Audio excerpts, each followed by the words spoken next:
Alright, let's see if I did this right, guys. Nothing like a Josh the Tourist stream where I fumble the ball. I might have to turn on my fan because it's getting hot in my room. Alright, let's wait to see that notification pop up on YouTube, shall we? But yes, hello, welcome back. This has been a long time since we've done one of these. I kind of fumbled the ball on this one, not gonna lie. Alright, there's that notification. So let me just share this on Discord real quick, and then we will get right into it. I fumbled really badly on this. I've been kind of procrastinating. I'm not gonna lie, just kind of procrastinating, just a little bit. Yeah, I haven't had as much time to stream everything that I've been wanting to stream, and The Walking Dead is kind of taken priority. Did someone beat me to it? No, okay. Walking Dead has kind of taken priority just because I've been having a lot of fun with that game, and I really only have like one-ish day to stream nowadays. But yeah, I really should have done this much sooner. As a completionist, it's just bugging me that I haven't done this. Let me just check my audio's good. Okay, yeah, my audio is good. So, yeah, even though we are prime past fall 2025, I'm a completionist. It's bugging me. I haven't done it. I don't think this stream's going to take long. So if you guys want, if we have chatters throughout any time of this stream, maybe we play some Fortnite, maybe we play some Lego. I don't know. Just depends how long the stream's going to go. I don't know. This is not my tier list. This is Daya's tier list, which I believe I've been using their tier list this entire time. I haven't been purposefully using their tier list, but I've been checking the links. I'm like, oh my gosh, coincidentally, I've been using their tier list this entire time. So there is going to be a link in the description down below. If you guys want to make your own tier list, send it in the Discord. Also a link in the description down below. And we can compare notes. Or you could just roast me right here. We do accept bribes, so that can help. Now I'm joking, we do not accept bribes. But yeah, fall 2025 feels like it came and went. I can't say there's anything too big unless I'm forgetting something. But of course, we have my anime planet list here, just in case I can't recognize something from the picture here. And yeah, let's just talk about some anime, guys. It's probably gonna be a shorter one. I don't have too much to say. Of course, I have my anime planet here also because I cannot remember all of these names. For this one, I'm pretty sure I haven't seen, so and I don't really plan on checking this one out.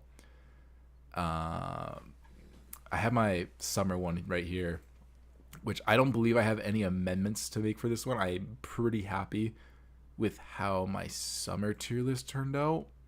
And I don't think I've watched anything from here. Oh man, I hope Uma Musume is in this tier list. If it's not, then I'll go back to my, what was it?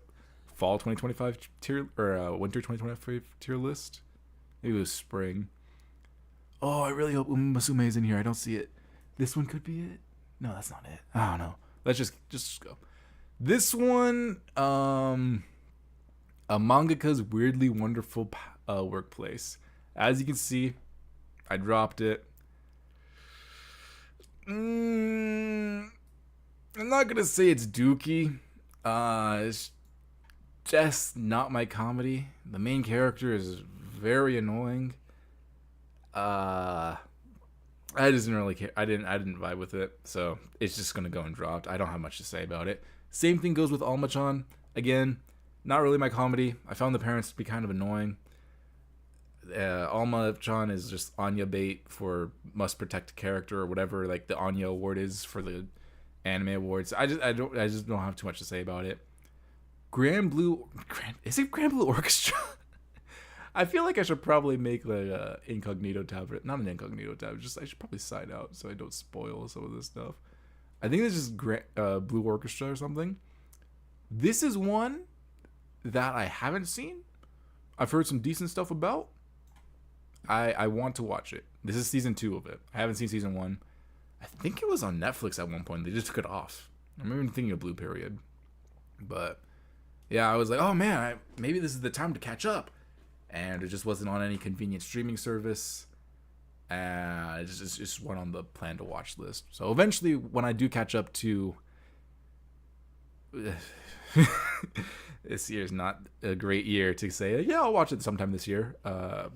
Especially since I'm rewatching My Hero Academia still. But eventually, I will catch up to Blue Orchestra. I'm really interested in seeing it. I believe this one is the I Have a Crush at... No, not I Have a Crush at Work. It's the other one.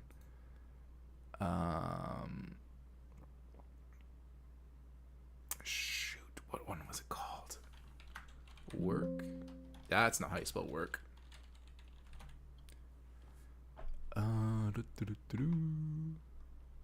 Nope. I know what this one's called. I recognize what it is. I just don't remember what it's called. Whatever. I'm kind of spoiling some stuff here in terms of what I've seen and what I haven't seen. My Awkward Senpai. You know what? I'm just gonna open this in an incognito tab just so I stay signed out. I don't spoil you guys on my thoughts. It doesn't really matter. Oh God.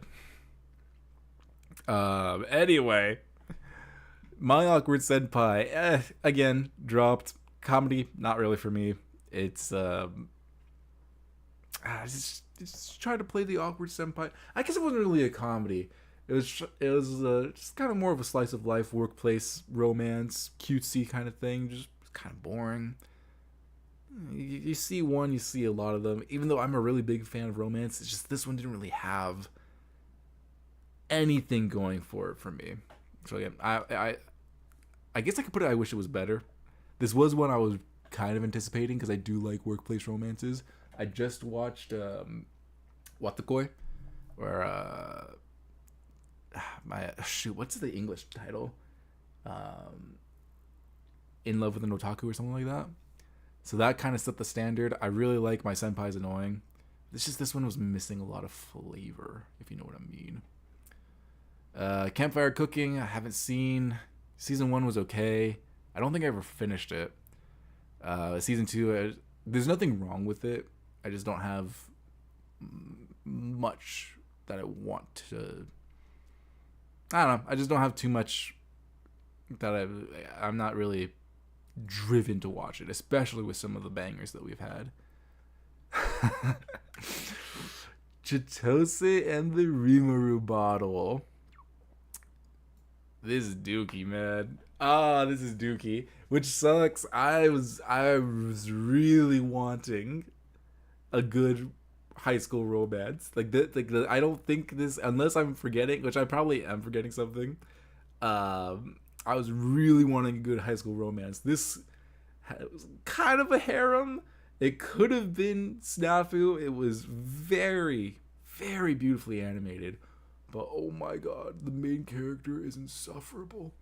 It's like the cast, it's like they know, they're self-aware that they're in a harem.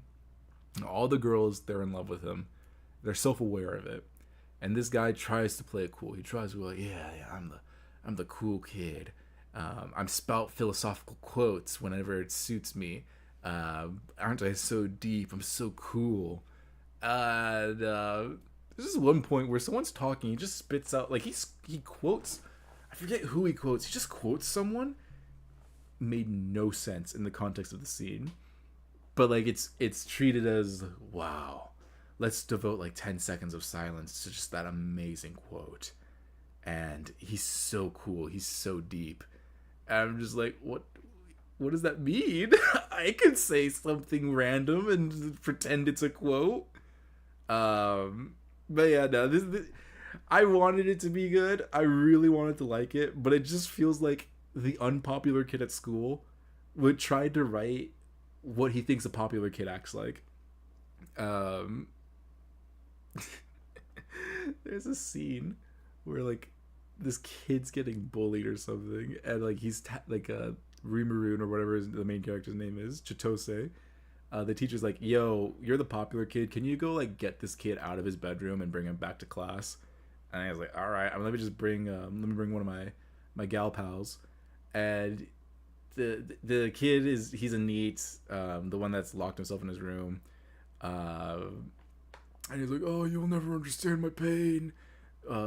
You have so many female friends. You just save some for the rest of us. Yeah, it's whatever. I would not have helped this guy. But he just keeps bringing his girlfriends over to his house, like to rub salt in the wound, or so. I don't know. Yeah, this is a dookie for me. Ah, God, it sucked. This one I haven't seen. It's the Reincarnator one. Not really. It didn't really look too interesting. Is that Digimon? I haven't seen Digimon. This one looks so familiar. Is this a villain?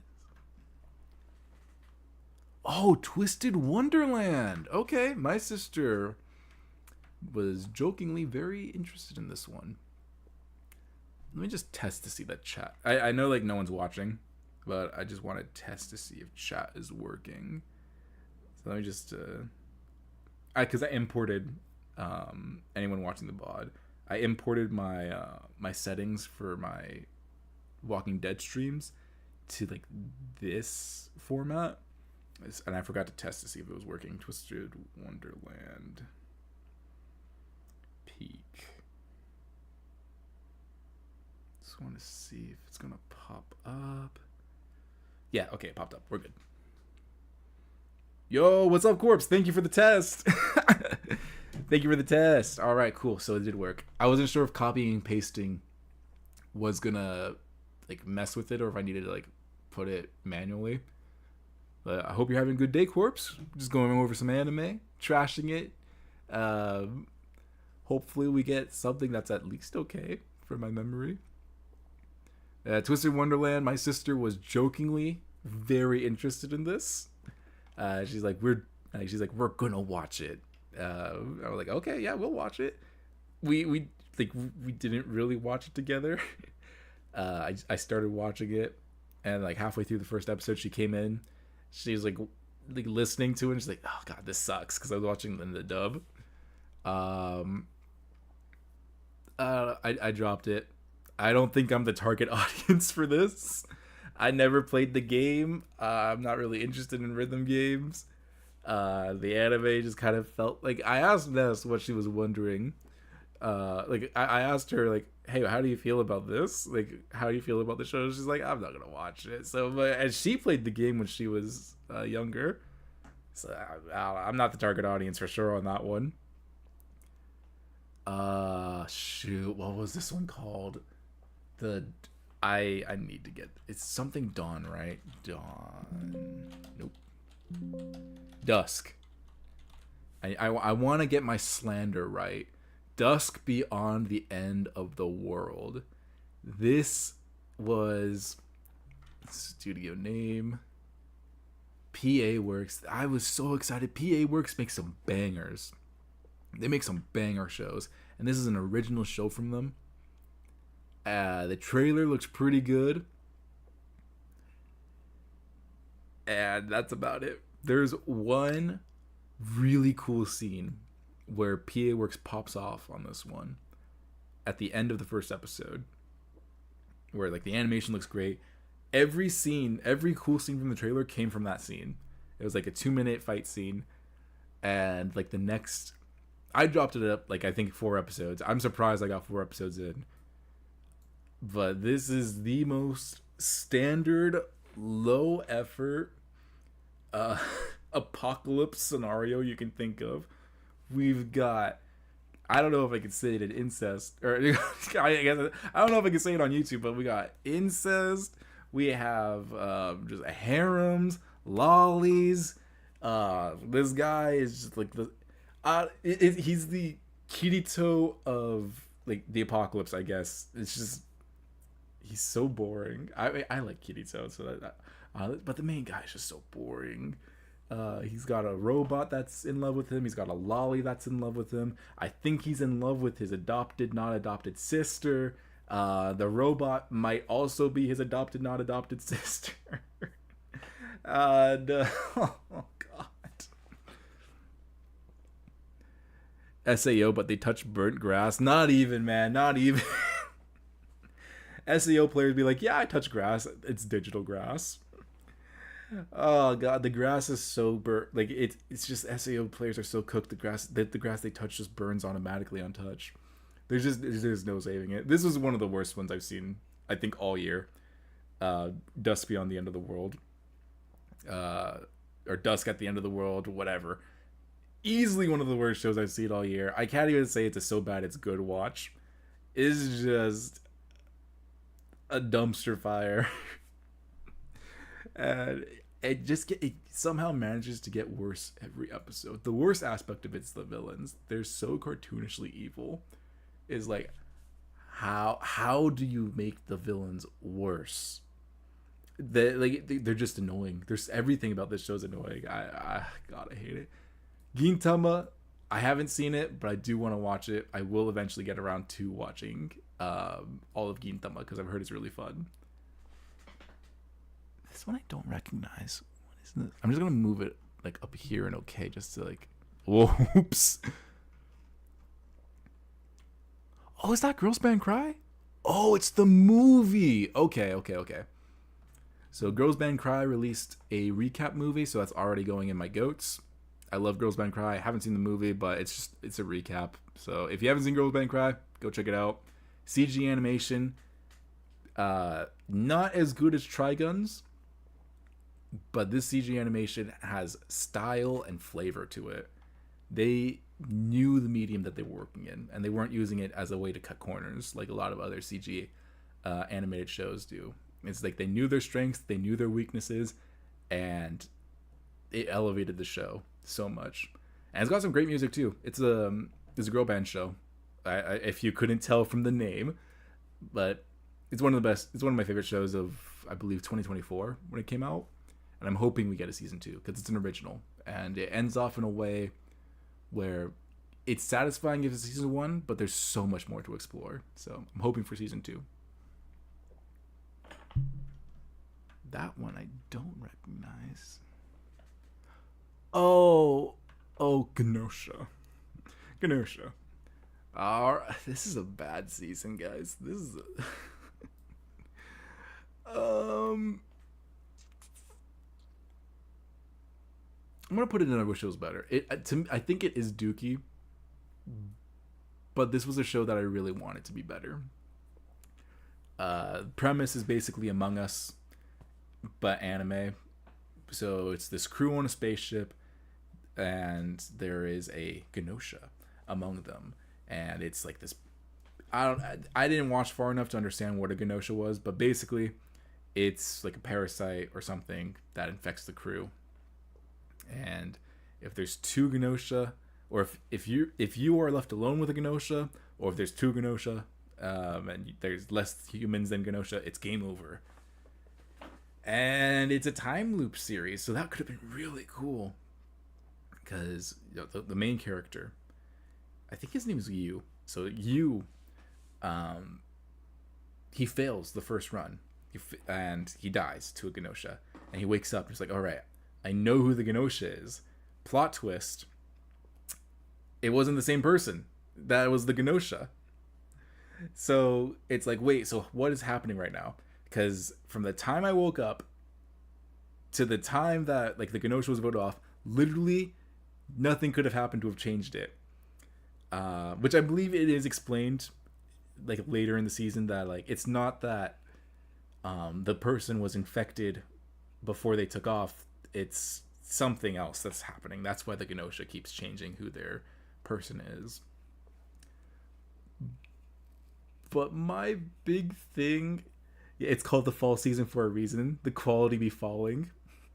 Time loop. For real, dude. I don't think I've had this many so low in the beginning of one of these rankings. For real, man. The fall was very much the cool down before we got to the peak winter. Dude, I cannot wait to do my winter tier list. These got so much good stuff. I'm just gonna spoil this. The winter tier list for this past season, it's gonna be very top heavy. But yeah, Time Loop Among Us, it had such a cool premise, And even though, like, so I'll give the Genosha thing, where basically it's originally thought that whoever was infected when they took off from the planet that they were originally on. So it's like once they were infected and they're on the ship, it should stay that person because you wakes up when they're already in space on the ship. So like the person who's infected should stay infected. It doesn't matter. Every time he goes back, it shouldn't matter in terms of who's the Genosha or who's not. I think it's explained later on. It's not that, so I'll give that leeway. My big thing is the ship that they're on is smart. So it has an AI. It's got a Jarvis in it. And the Jarvis will say, there is one Genosha on the ship, or there are two Genoshas on the ship. But it can't tell you who the Genosha is. It just, like, I can sense that there's a Genosha in this room. And it's like, but it'll say, like, in this room specifically. It's not saying there's a Genosha on the ship. It's like, in this room, there's a Genosha. And it's like, just like put one person in the room, everyone leave, and see if the ship can tell if that's the Genosha or not. The ship is like just too overqualified for the premise. I don't know why they decided to make it a smart ship, because so many questions pop up. Is like, why can it tell that there's a Genosha but not tell who is the Genosha? Or why can't you just separate everyone and do like a one by one test? Or even better, because they basically instead of killing off people when you're like, okay, I believe this person's the Genosha, instead of killing them off or sending them into space, you just put them in cryo freeze. So just like cryo freeze everyone one at a time until, yo, ship, is the Genosha still here? And it's like, yeah, there's one Genosha. Take the person out of cryo freeze and put the next person in. There's just a lot of issues in terms of like how the sci-fi elements really worked with it, at least for me. I couldn't get into it. It's just like every time they tried to explain something, like, just like, this doesn't work because your technology is too advanced. You're just not thinking of ways to use it.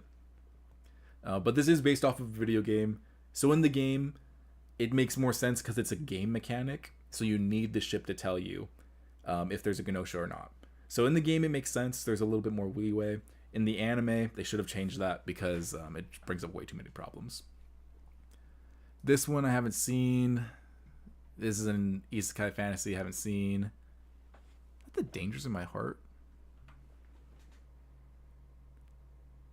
Or is that The Invisible? Oh, wait, no, this is The Inexpressive Kashiwada and the Expressive Ota. Yeah, I dropped it. This is nothing too special in terms of any of it. Man, I really don't have much to say about this one. This is the breakfast one. I do want to watch this one. I think my sister watched the first season. This looks like it'll be nice, like a relaxing one. Kingdom, I'm gonna read the manga first before I start watching the anime. I don't know what. Oh wait, that's Let's Play. Dropped. The cat one looked bad. All right, Uma Musume is here. Finally, I can glaze something. What's this one? Let me just put some more of my dropped really fast. I don't know what this is. Or not dropped, just my haven't seens. This looks super familiar. I just can't tell what it is. I'll say I haven't seen it, but I feel like I have.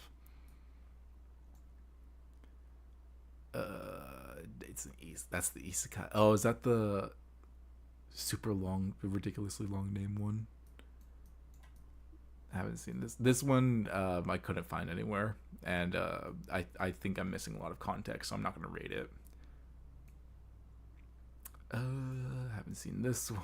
Haven't seen this one. Oh gosh, there's so many. Is that not Scarlet. Is that the movie? What is this? Oh shit, where is it? That's the movie. I want to watch this. Did this movie come out last year? I thought it came out this year. Haven't seen this one. Just trimming down the list, guys. I told you this is gonna be a fast stream. I'll put this one in want to. I believe this one's called Scarlet. This looks so hype. I thought it was playing in theaters in 2026. I was looking through my local theater. They're not playing this. I was so sad. It looks so cool. You can ignore the Kingdom anime. The manga's better. Yeah, I was originally planning on ignoring the anime completely because I'd seen clips from season 1. It looked awful. But I've heard that the show is picking up in terms of like they're putting a little bit more production value into it. But no, I'm 100% reading the manga. Hey, since you've read it, I don't know if you've read it or not, but I've pre-ordered like the first 7 volumes. I think I have volume 4 right now, so I got 3 more volumes before my pre-order runs out. I want to know when's a good stopping point because I know there's like 70 volumes of Kingdom, and I like to kind of binge read, so I need to find a stopping point. Like, all right, this is like this ends this arc. And if you start this volume, then you got like another 5 volumes before that arc, the next arc ends. But no, I'm 100% reading Kingdom. The anime, we'll see. Maybe I'll try and give it a shot if I have like an empty. If we have another fall season, it's just kind of bland. I'll try and give it a shot after I read the manga. But we'll see. I'm not super convinced on the anime, but it's something I might look into. Haven't seen this one. I don't even know what this one is. It looks kind of cool.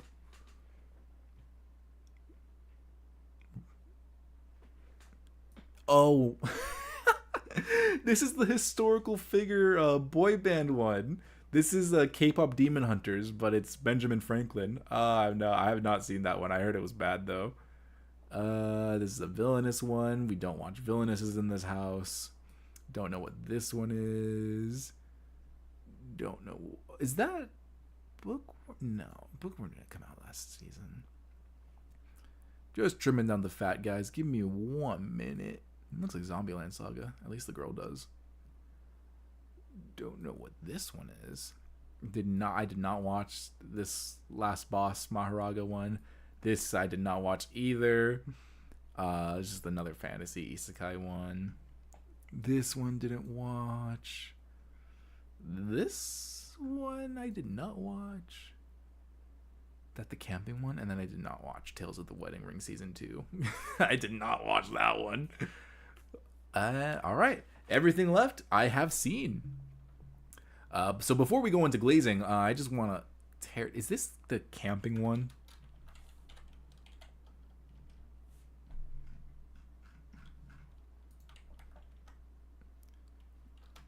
What this one is then. This kind of looks like I took my coworker, or like I ended up I don't know, I met someone while camping. This looks like that one, so maybe it was an OVA special.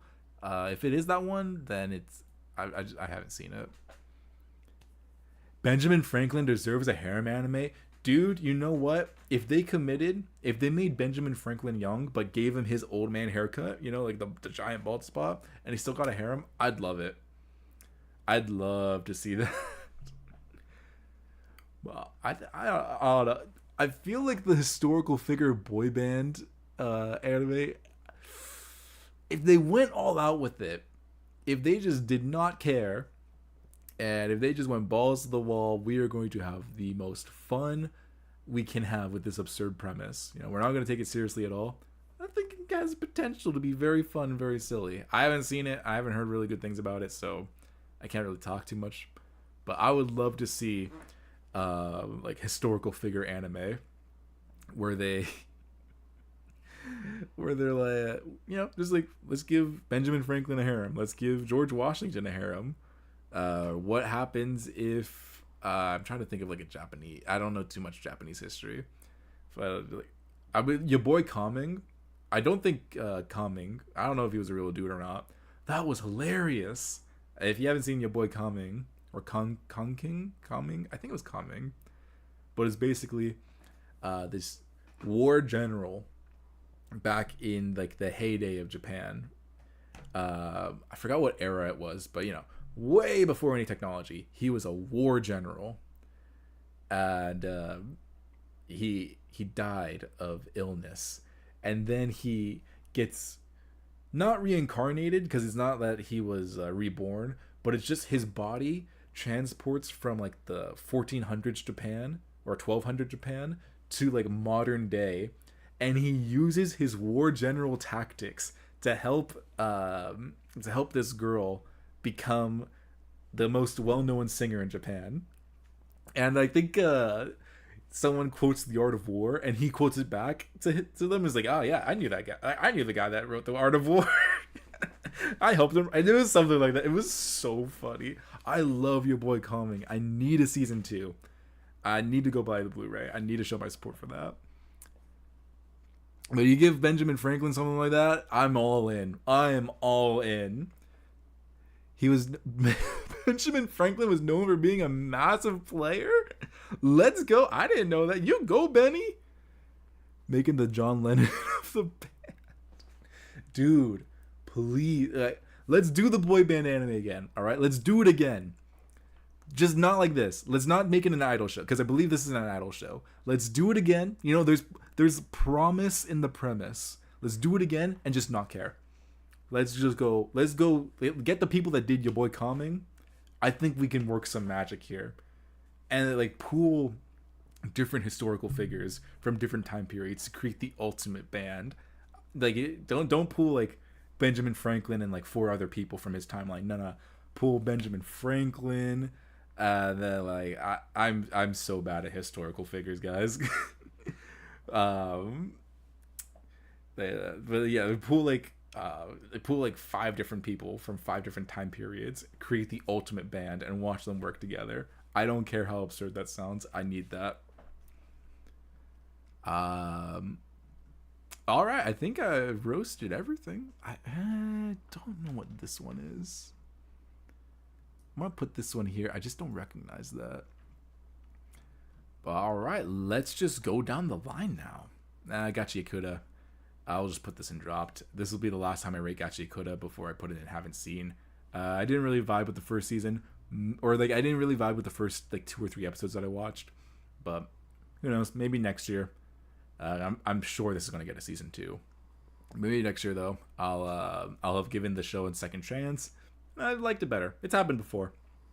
Where but Don season 2, excellent example. I decided I was going to drop season 1, didn't have too high of an opinion of it. Then I decided to watch season 2, changed everything for me. It changed my entire perspective on the show. Changed, and it's one of the most goated shows I've seen in recent memory. So maybe something like that will happen with Gachi Yakuda and me. We'll see. But for now, I have it in my dropped list. Historical characters, but they're the Beatles? Yo! Yeah. Fate the boy band. We do have an American Fate going on right now. Was it Fate Strange Fake, I think, or something like that? I need it. I would love to see it. Make it Fate, but instead of battling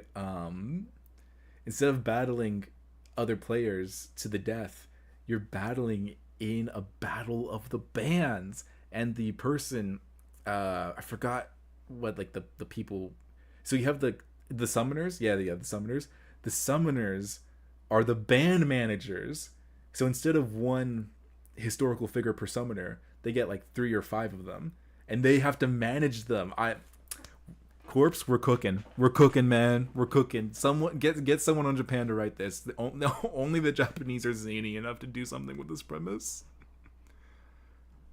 All right, let's just go Uma Musume. Now, season 1 I had not seen. I believe it came out like super early in 2025. I just didn't catch it.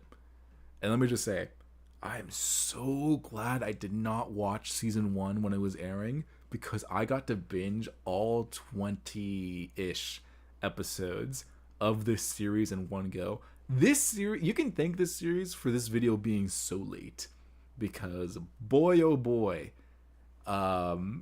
it took me a while to start this, because I was watching some other stuff. I wanted to give this one my undivided attention, So I made sure I finished my entire list, and then I started watching this. And I binged this so fast because this is one of the goated sports anime. This is a sports anime, but with horse girls. I know it's based off of a mobile game. They did it. This is the exception. They did it. They made a mobile game a good anime. I'm sure it's happened before. They have Purdy Derby.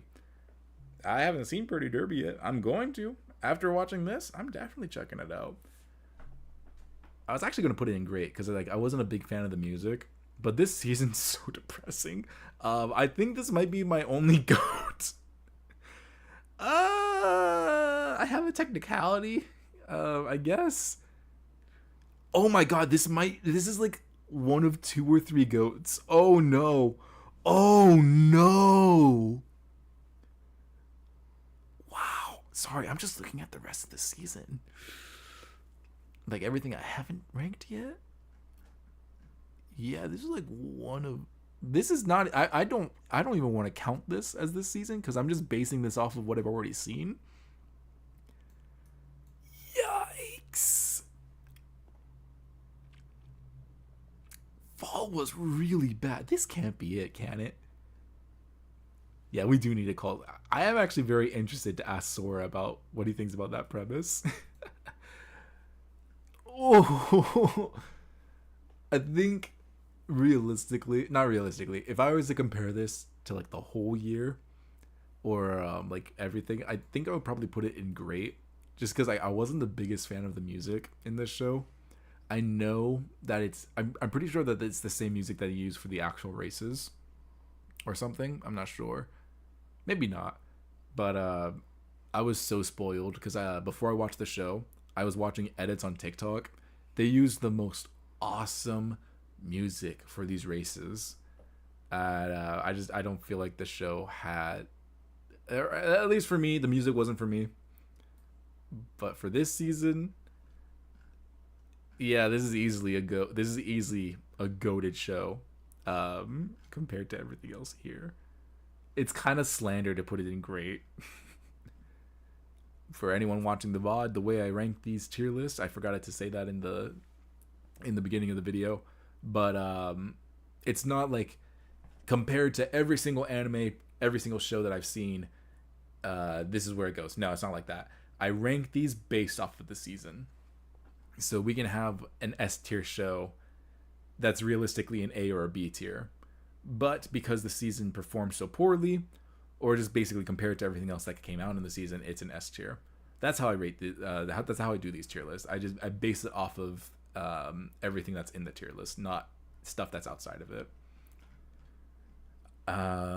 Little Miss Vampire Can't Suck. Okay, you know what? We're getting places. We're getting places now. This was fine. This was good. I wasn't really expecting too much when I started it, but it ended up being really cute.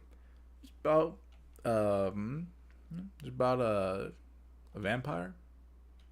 She doesn't know how to suck blood. So there's one guy, he's like, "Hey, you can practice on my arm." That's about it. Shenanigans ensue. It's very cute. It's adorable. I will just say it's okay. I would probably put in a good time, but I do feel like it kind of slows down at some parts. I would buy this. I would keep it in my collection. It's very cute, but it's not one of the best that I've seen.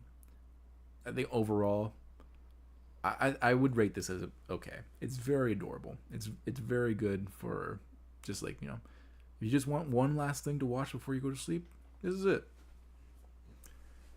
Yeah. I don't have too much to say about it. It's not really. The premise is just like, I can't suck blood. My BFF is letting me suck his blood. I'm learning. I can turn into a very adorable chibi vampire. It's a cute show. It's a very cute show. I liked it. I enjoyed it a lot. I do think it kind of... Coda's too tired. Alright, may I ask for one final thing? This is one of the shows that everyone on social media was glazing. And I think that actually hurt it for me.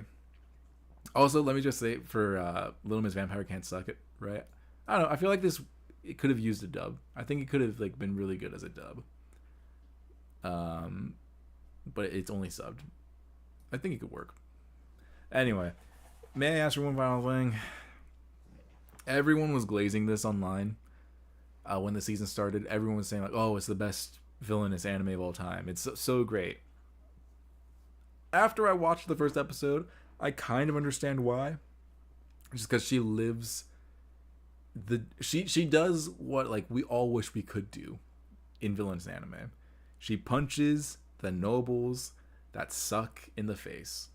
You know, she makes sure that it is known that she's the boss. I respect her for that. I actually really enjoyed the first, or not the first. I think it's like the last 5 minutes of the first episode. I was rooting for her. I'm like, yeah, you go, girl. Please let me get a lick in. You're doing what I want to do. Because she, no mercy. Everyone there, they got her hands. Yeah, she put knuckle dusters. She didn't put knuckle dusters on, but she put gloves on, and it looked like they were studded for maximum impact. Those last 5 minutes, peak. Everything about this show, everything else, boring. And we have like this kind of standard love interest thing. I don't really care about the chemistry between her and the main guy. There's a slavery arc thing. It's not really interesting. I don't care about villainous shows. I was hoping this would be the one.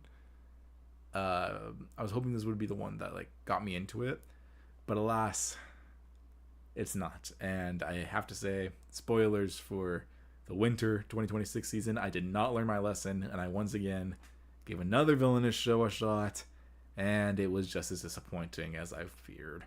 So it's not that I'm going to put this in dropped, because I did drop it, but I'm going to put it, I wish it was better. I was really wanting to like this.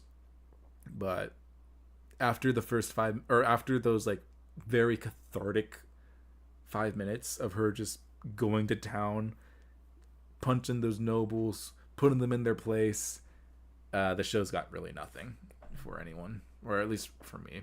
I know this is still pretty popular, but I feel like everyone stopped talking about this show after the first episode dropped. Villainous anime get bogged down by romance. Yeah, this one for especially, because I forgot what the main guy's name is called.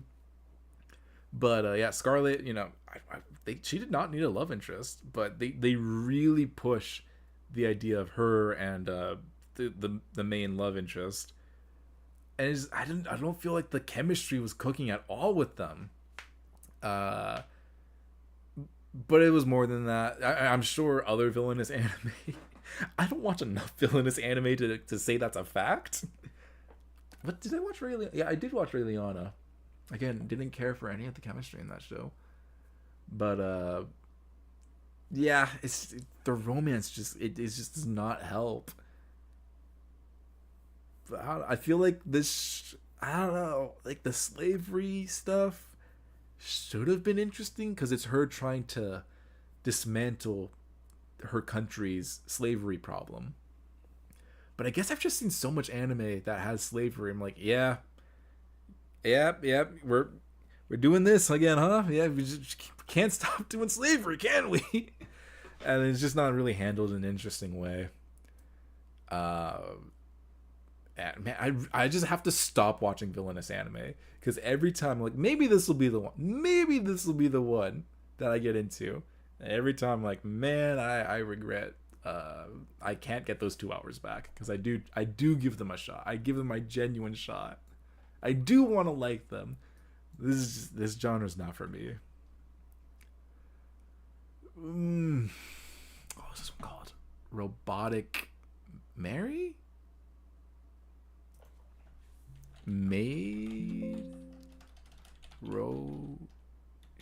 What was this one called?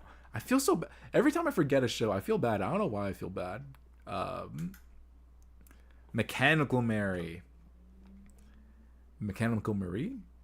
This one is about a guy. He doesn't trust anyone, so he hires a robot maid because the robots are programmed not to betray you, right? Not like it can be hacked. Let's not talk about that. Anyway, plot twist. It's not a robot that he hired. His butler just tricked him into believing that technology was so advanced that they could create a humanoid robot to protect him. Turns out, he just hired a kudere, or not. I don't know, whatever dere she is, but yeah, she doesn't show her emotions on her face, and she's very stone faced. She has no emotions, and she just needs money. She needs money to go to college. I feel that. I respect it. I feel it. Takes the job, falls in love with him. Shenanigans ensue. I don't. Again, the chemistry in this one, I don't dig it. They really wanted you to believe that she fell in love with him, but like the time period that it takes for her to fall in love with this guy, it's like, I get it. Like I understand that you feel bad for him because like everyone's betrayed him in his life for his money, but then, like, she risked her life. It's not that she risked her life. She like fully expects to die for him to save him from a fire. And her mind is like, yeah, I at least I met him. And I'm like, this is not worth it. You don't know this man long enough. I mean, like, heart of gold, I guess. But the time period that they gave them to fall in love, I wasn't buying. I don't buy the chemistry between them either. I think this show got in trouble for potentially using AI in it too. I don't know if that was debunked or not. But in general, I just dropped this. I'm not gonna put it in Dookie. I don't think I watched enough of it to say that, or I don't have like strong enough feelings towards it to put it in Dookie like I do these two. But this is just meh. Oh, what? I actually liked this one. I don't think it's villainous, but it's close enough. This one is actually Chinese, so I think, but it should still pop up. Prince. Who Made Me a Princess? Is this tagged as villainous? No. But may I ask, from Final Thing tagged as villainous? Yeah, okay, that is. So this one isn't technically tagged as villainous. I think this is the closest I will ever get to liking a villainous show. And it's regression, I believe, but not exactly. So the premise of this one is this late teenage, early adult girl,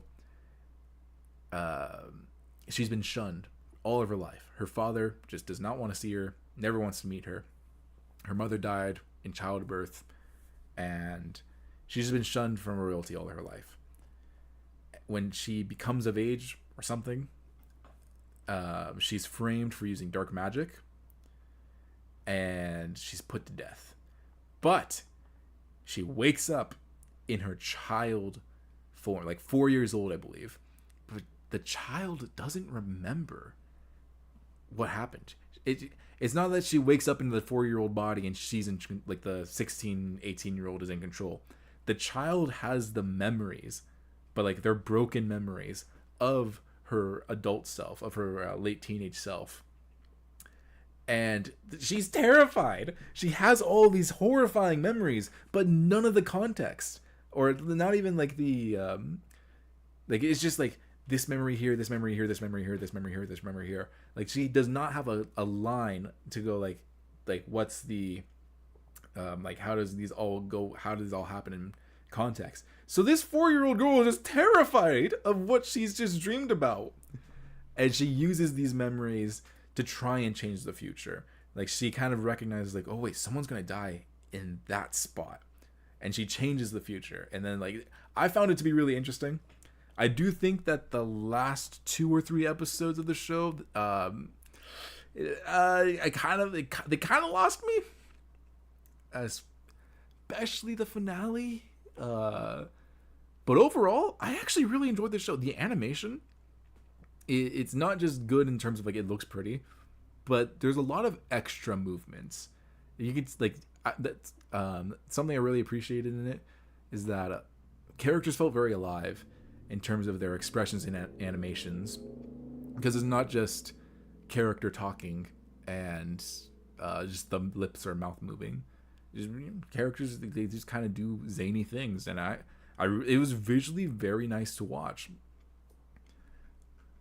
Granted, I think I would have put it in my goats, but the last 2-ish episodes kind of lost me. But this is one of the better ones. This is a very bottom heavy list. This is not. I really didn't think Fall was this bad. But I enjoyed this a lot. This is the closest I think I've ever come to liking a villainous anime. Maybe on a technicality, it's not a villainous, but the premise of like I'm royalty, got framed, everyone hates me. That's kind of in there. But this one, I really enjoyed it. I would recommend. I think this is this is a good one to try and like ease yourself into villainous. It's not as dark and serious as I made it out to be either. It's like I think the first episode plays with the darkness, but for the most part, it's a lot more chill. I think it's tagged as political, but it's not a heavy political. So it's not like you're getting into something like super dark and super serious. There are serious moments in it, but it plays more, not as a comedy, but it's just more lighthearted in general. But man, some messed up stuff happens every now and then. The Emoto one. This is one of this is a genre where I really want to stop watching it. And I know I should stop watching it. But unlike a lot of villainous, I find this bratty genre to almost fall in so bad it's good. Or at least so bad it's enjoyable. Sometimes it's so bad it's rage baitable. Like, can a boy-girl friendship survive? I don't know why I watched it. I don't know why I finished it. It's one of the worst shows of the year by far. And I finished it. I got rage baited into finishing it, I guess. I just wanted to see how it kept getting worse. This one, I could have fallen into that trap. I watched the first episode.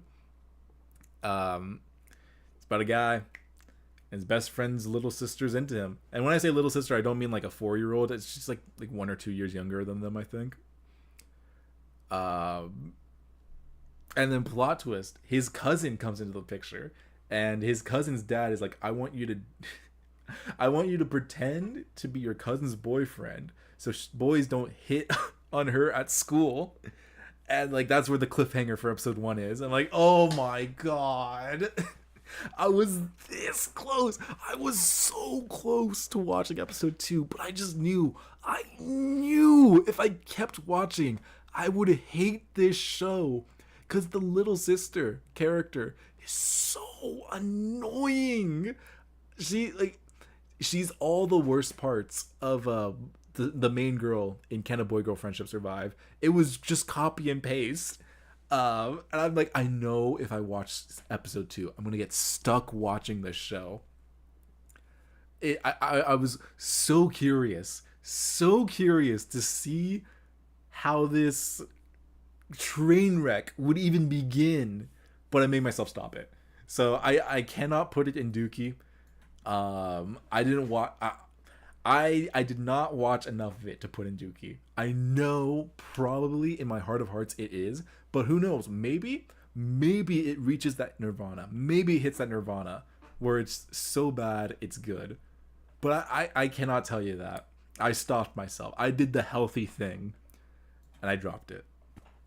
But I might come back to it. I don't know. This is one of those genres where it's just like, I hate it. But for some reason, I keep coming back to it. The Sora genre? No. This one's Sora's. Where is it? This one's Sora's genre. This is about a masseuse. I believe that everyone's in college. And he gives girls that are in sports massages. And a lot of happen. You know, we get the Food Wars visualization of like, oh, this feels so good. Every time he Every time he touches them, they're like, ugh. But unlike Food Wars, there is no censoring. This is this is a hentai, and I need to ask Sora if he's seen it. I kind of forgot to ask him the last time we did our recap for Patreon. This is yeah. I mean, it's. I don't know what you're expecting with this one, but if you want to watch a hentai, this is your seasonal hentai. That's your calling. But this is. I want to take Sora through some of these rage baiting ones. I want to make Sora watch some of these rage baiting shows. I don't know how far he would get. I know he would have finished it. Like, this is the kind of show where he'd watch it in one sitting and call me like, "This is peak." Let's see what else we have. Spy Family. I've dropped this series. I really like the Your stuff in season 2, but I watched the movie and I remember, I don't like this show. So when season 3 came around, I was kind of on the fence just because it's so popular. I'm like, should I keep up with it just for the pop, so I can be within the discussion? But since I don't care about manga spoilers, since I don't care about the show, for this, I do care about manga spoilers. I just don't care about them for this show particularly. I just found out that this series just keeps spinning its wheels. There's no progression in it. It just keeps on going. So I'm like, all right. I won't put myself through that.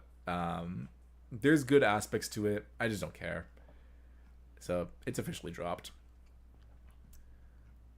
My Hero Academia.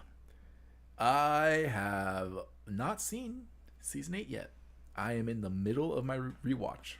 I just started season 4. I finished season 3 and paused it. I actually finished season 3 last week, and I paused my rewatch so I can catch up on some of these seasonals. So when I catch up to these my winter seasonals, I'll resume season 4. But as an investment, I already know I'm gonna love it. I know that the manga ending has some people going like, "Oh man, it fell off," or "It's one of the worst endings of all time." Heard of it once, heard it before. So even though I haven't seen this, I just know it's gonna be one of my goats. This is one of my top 3 anime of all time. So yeah, it's going up there. If I somehow get to season 8 and I hate it, I'll come back and I'll probably make a video about it if I hate it that much. But this is definitely one of my goats. One Punch Man season 3. Rest in peace. I've dropped One Punch Man. I will read the manga. I watched season 1. I love season 1. I, for some reason, never got into season 2. I never watched it. When season 3 was coming around, I was like, maybe I'll watch season 2. And then we got the One Frame Man stuff. And I saw some pictures from the manga. And I was like, I don't think I'm going to watch this anime. And I don't have any interest in catching up to even season 2. So this is sadly a dropped, but I will read the manga eventually. Isekai Quartet is also a dropped. I gave the first couple episodes a try. It's just not my kind of comedy. So I'm just not. I can't talk about the newest season. It's just not my kind of thing. Let's see. I haven't seen To Your Eternity. I do want to watch it. And everything else here, I do have quite a bit to say about it. One Frame Man, dude, it's so sad. Every time a show gets added to the frames, it's so sad. Like we have 7 Deadly Frames, Frame Lock for Blue Lock. I love Frame Lock. That is so funny. And then One Frame Man. I'm sure that there's more, but I think those are like the big 3 of the frames. Oh, the frame after the end, or the beginning after the frame. Whichever way you want to put it. Rest in peace, the beginning after the end fans. I will read your manhwa. I'm not watching your anime. But those are like the Mount Rushmore of frames right now. It's just so sad whenever something gets added to the frame. The slideshow. Whenever something gets added to the slideshow, it's so sad because like 7 Deadly Sins, it's not my kind of show. I gave it a decent shot. I just couldn't really get into it. I know it had a huge fan base, so it's sad. Like Blue Lock, also not my kind of show. I gave season 1 a try. I didn't like it. But I know these shows have massive fan bases, and I know Blue Lock locked in for the final episode. Is that enough to make up for a whole season of frames? I don't know. That's up for the fandom to decide. But even though I don't watch, or maybe I don't like a lot of these shows, whenever a show gets added to the frames, it's so sad. Because it's like, man, that's a whole fandom that's been let down. Either because of budgets or just mismanagement. It sucks. It's usually mismanagement. It's not even about the budget. But yeah, rest in peace, One Punch Man. I don't think there's any coming back from this unless you reboot. I don't even... Seeing the season 4 poster is just so embarrassing. Because it's the two PNGs on the season 3 poster. They just flipped them. That's it. That's all they did for season 4. So like this show, there's no coming back for it. It's done. It's over. I don't know. Unless season 4 or season 3 part 2, whichever one it is, they lock in and they do something miraculous. I don't know. I'm just not interested in catching up anymore, sadly. All right, let's go down the line again. My status as an assassin outranks the hero or something like that. This is an isekai. I'm just going to put in a good time for right now. This is an isekai. Whole classroom of kids get isekai'd into another world, and they all have some form of skill. Not everyone is as strong as the other one, but one of these kids is designated the hero, and one of them is an assassin. But for some reason, the assassin stats are completely broken. Way better than the heroes. But it had an interesting start. There was some palace espionage. Because usually, whoever summons these characters... Well, I guess not anymore. They're starting to question the summoners now. But there was like... They're like, yeah, we need you heroes for the kingdom. Ooh, these guys... not who they seemed... The kingdom was not what they seemed to be. There's some interesting palace espionage. The assassin was using his sneak skills to kind of learn more information. There was a cool mentor character. And I feel like this show just sped ran all of the interesting stuff. Got it over within the first 2 episodes just to get to the more generic isekai stuff. It fell off so hard after the first episode and a half. There was a lot of promise in here. The animation too took a nosedive. If you watch scenes from episode 1 and scenes from episode 4, it got hit with the frame lock. My skill as a frame, it overpowers the hero. Like this, sadly, I don't think it had any intention of following through with its promising aspects, and it just ended up being your standard isekai slop. I'm not gonna say it's dookie, because this is genuinely a show that I wish was better. I really wanted to like this one. I loved the art style. It was very 90s. It was very throwback. But it's just another show that failed to live up to its interesting premises. Past the Monster Meet Me Lady, or some, I believe it's Past the Monster Meet My Lady. It was okay. I didn't finish it. I watched the first 4, maybe even I might have watched the first half of the series. It's kind of it in terms of like, I kind of get the premise. I get it. I don't need to finish it in terms of like, I'm not really interested to finish it. It's okay. Basically, girl, she's a foodie. She really likes eating food, and she starts to get into the more exotic stuff like monster meat. So like whenever the kingdom kills or whenever someone kills a monster, she's like, yo, you gonna use that liver? So like a lot of people kind of look at her like, you're so weird. Why would you eat monster meat? That's like taboo and all that. But then of course Prince Charming's like, she gets my freak. Or at least he's like, I can understand her freak. This one I actually did like the chemistry between the main leads. But it doesn't really go past its gimmick. The animation isn't really there to support it. It's a cute show. It's a little cutesy show if you don't really have anything else to watch, or if you don't know what else to watch, if you're into fantasy, this will do. I feel like this. I feel like the picture, the thumbnail does it dirty. They're the same age. These two. Don't worry, they are the same age. It's not a age gap romance. It's cute. I like the chemistry between the main leads. Uh, Surprisingly enough, this is one of the better romances of the season.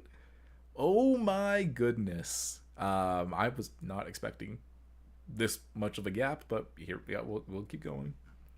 Another thing that kind of brings this one down is the love triangle that they're trying to go for. I think there's one of the characters in the love triangle has a very big age gap in terms of like, I'm an immortal wizard, but I can make myself look young, and I'm not matching that freak.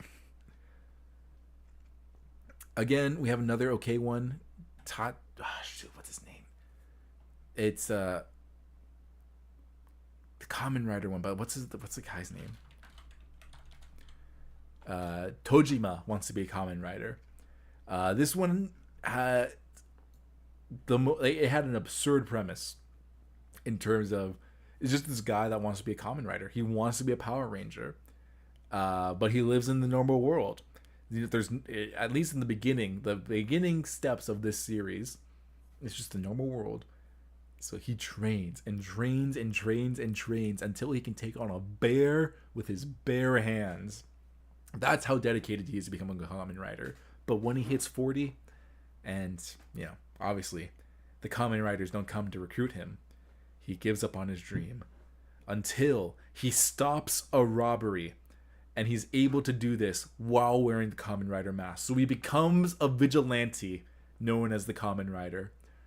And this show just gets more ridiculous as it goes. It is a comedy first and foremost. I respect it for that. I really enjoyed the first set of episodes. But a lot like the Past the Monster Meet Me Lady, I feel like you kind of just get the premise as it keeps going. And even though I loved the first 4 episodes, the more absurd it got, the less interested I became. And there is a lot of aspects of the show that I like, but there's also like some stuff where I'm like, it's just getting too out of hand. There's a whole episode dedicated to one of the Yakuza members in the gang he's trying to take down, and it was actually oddly very touching. But there's also parts of the series where I'm just like, wow, we are really swinging for the fences here. I do kind of want to go and finish it, but I don't care to. So it's kind of like in that balance. I think it's okay. I feel like if I had finished it, I might have put it in a good time, but it's more of an okay show for me. Ranma. All right, actually, you know what? This one kind of balances between a good time and great. I enjoyed Ranma. This is one of the few 80s/90s reboots that I'm pretty into. I didn't like the first one, like with Loom. I don't know. I don't vibe with the main character. I understand that he, like, character development and all that. It's just I really don't like the main character in that one. And there was another reboot that came out. I didn't like that one either. But Ranma 1/2, this has been one that I've just been loving. This one is dated. There's that old pervert character in it. It's like every time he had a whole episode dedicated to him. I hated that episode. It's probably the worst one of the series. And then every time he shows up, it's just like it brings the show down. But other than that, if you enjoyed Ranma 1/2 season 1, you're going to enjoy season 2. It's very much the same show. Comedy is just as good outside of the old pervert. The chemistry between Ranma and Akane is getting better. I really enjoyed this. Is one that I really enjoy.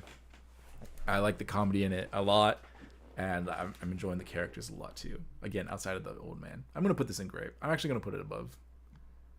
I'm going to put it above Princess 1. There's just some elements in it that, like, it's not my goat, but I will be here for season 3. I hope it finishes. I believe Ranma's done, like in terms of the manga. Yo, Eevee! Because you said that you couldn't make the Walking Dead stream today, I decided that I'm finally gonna do my fall tier list. I've been yapping, man. I've been yapping. This has been a very bottom heavy list. It is not a good season. This is probably one of the worst seasons we've had in a long time. But yeah, next week we'll be back with Walking Dead because I think Eevee's coming back from his vacation then, so we can all enjoy The Walking Dead. But yeah, fall did suck. There's not a lot of good shows that really stood out. I mean, I know a lot of people are gonna say Spy Families and their goats. It's just not my show anymore. Actually, it's never been my show. I am so excited to do my winter 2026 tier list. Fall was bottom heavy. Winter is going to be super top heavy. It's not even going to be funny. Let's see. Sanda. You know what? Another great one. What the heck? All right. Well, I want to put Sanda in front of Rama. This is just a show that has an absurd premise. I believe who is it? Who made Sanda?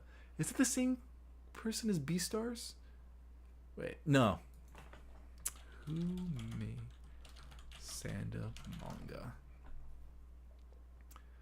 Peru Itsuki, and she did Beastars. Okay, yeah.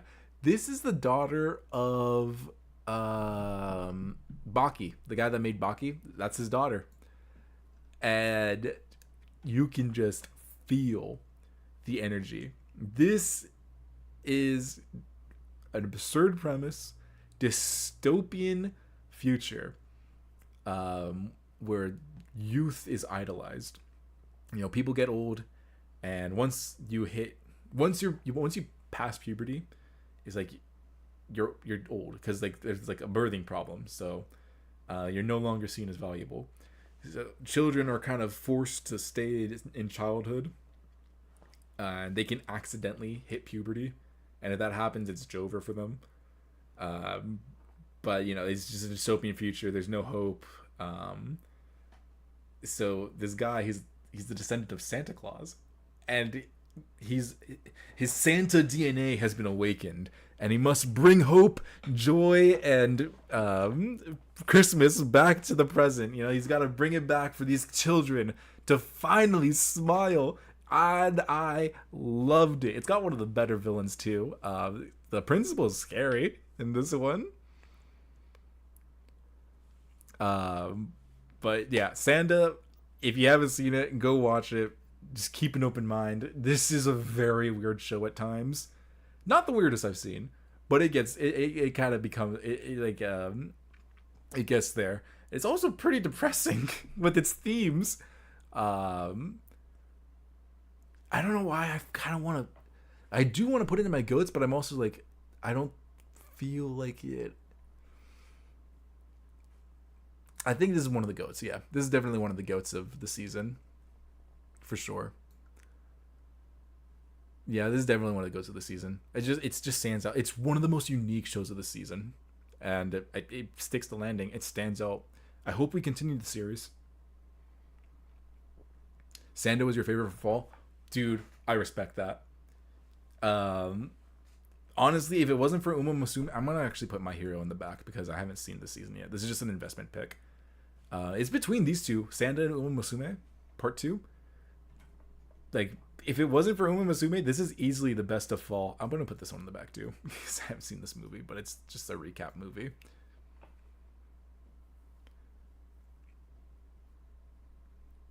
Yeah, it deserves to be up here. I don't know why. It's just like for me, I just have to remember, like, I'm not grading this based on everything else I've seen. But yeah, thinking about it, this is just one of the goats of fall. Like it doesn't deserve to be in the same tier as Rama and Who Made Me a Princess, because I do have. Actually, I'm gonna put Who Made Me a Princess in a good time. It's because like I do have quite a few problems with the pacing of this show at times, and those last couple episodes I was not a fan of. Rama, great. Sanda, it's between these two. It's honestly between these two for who takes the crown of fall.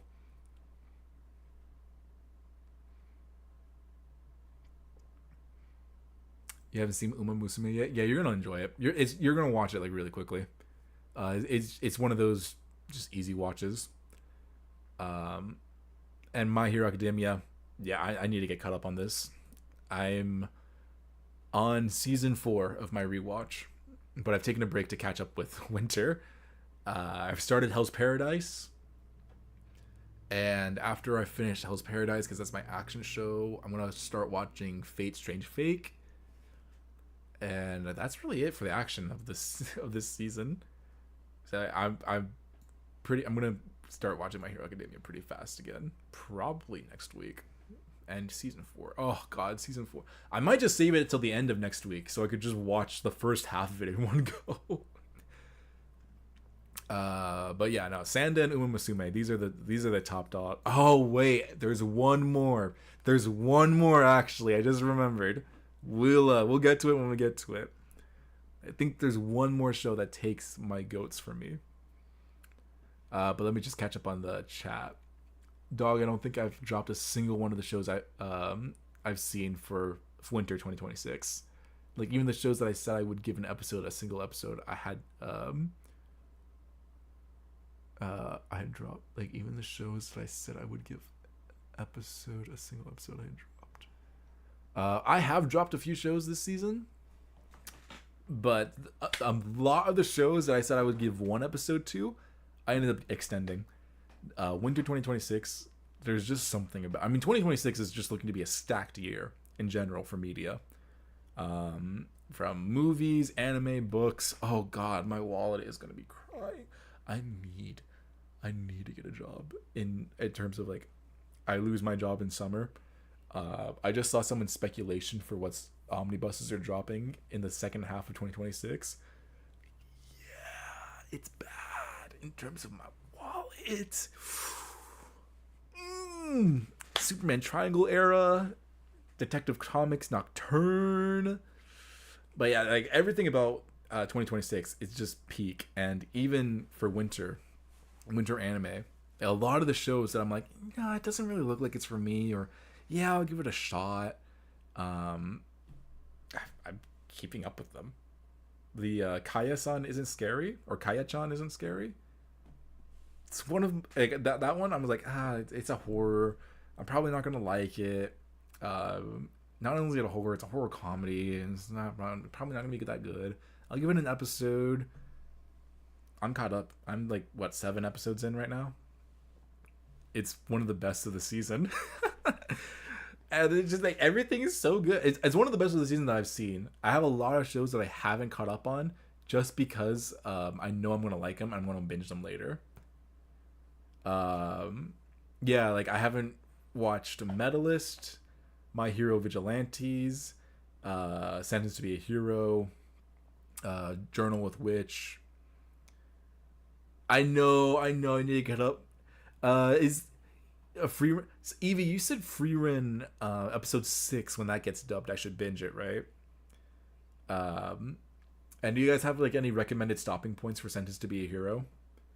In terms of like just watch up to episode like 4, 5, 6, 7 for to get like a completed arc, or because I feel like Sentenced to be a Hero is just gonna be a show that I'm just gonna binge and want to go. I love watching shows like that. But like my action slot after I finish Hell's Paradise and Fate Strange Fake, like after I finish those two, my action slot's gonna be filled, or it's gonna be empty. So I'm gonna need a show to fill that action slot in. And Freerun and Sentenced to be a Hero looking mighty fine. Episode 5 when it gets dubbed. Is it not dubbed already? I need to check. Yeah, you know what? This is gonna be a short stream anyway. Just barely over an hour. We sit here and do 3-hour streams. Let me check Crunchy really fast. What are we on right now?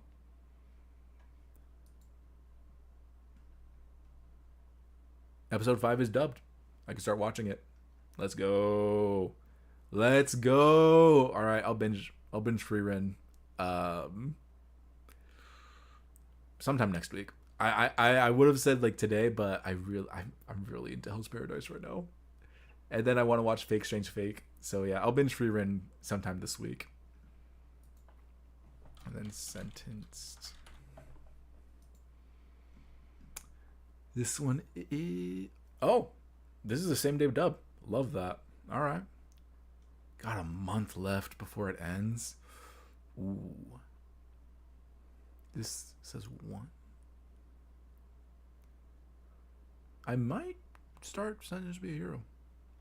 I might start it next week after I finish Frieren. It's looking good, guys. Looking good. Let's see what else I need to watch.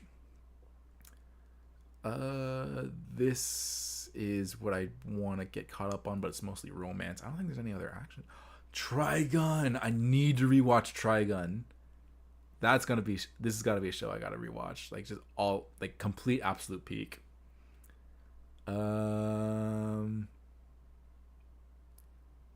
Vigilantes, I'm just gonna wait till this one's over to binge it. I might actually just wait until I finish My Hero Academia and rewatch Vigilante season 1. Vigilantes I'll put on pause for a while. That's about it. I don't have a lot of shows. Medalist, I'm also gonna wait till that's finished and I'll rewatch season 1. I'm really looking forward to Medalist. It's absolute peak. All right, I'm gonna watch them. It's like, why am I saying like I'm being like I wasn't gonna watch them? I was always gonna watch them. I just like saving them for the end, just to torture you guys. All right, back to winter, or back to fall. A Star is Something, I believe. A Star Brighter Than the Sun. All right, this one's cute, and that was the wrong window. This one's very cute. It is 100% a romance. Sends to Be a Hero is so good. Yeah, I'm excited to see it, man. I'm very excited to watch it. It's probably one of my most anticipated shows outside of Frieren. Even with Frieren, just because it's 10 episodes long. I know that shouldn't like count against it, but if Frieren season 2 was the full 24 episodes, ooh, that would have definitely been my most anticipated. But because it's only the 10, it kind of dropped in terms of like, all right, it's going to be an easy binge. I don't think it's going to be as memorable as season 1, but who knows? Maybe I'll be wrong. But yeah, Send Us to Be a Hero, I'm super excited for that. Journal with Witch. Oh, yeah, this is going to be one of the last shows I watch. Just because right now, I wouldn't say it's depressing, but there's a show that I'm watching right now.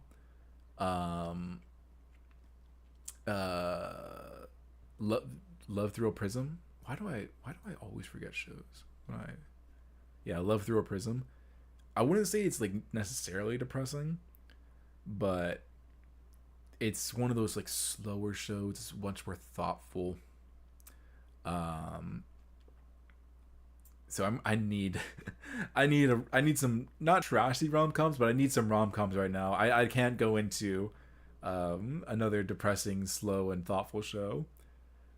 Champagne Witch, this is probably going to be one of the shows I watch after I have one more episode of Love Through a Prism. It's 40 minutes long, so I'll watch that tonight, and then this one I'm going to start next week. So every show that you see here are Champagne Witch, In the Clear Moonlit Dusk, Tomon's B-Side, Wash It All Away, Hana Kimi. At least those ones I'm going to try and get caught up, if not started, sometime next week. And then these two I'll leave until like I catch up with everything here. It's pretty good. It's kind of losing steam for me. I enjoy the vibes of it, but it's just not a show that I can watch too many episodes of, so I try and keep caught up on it.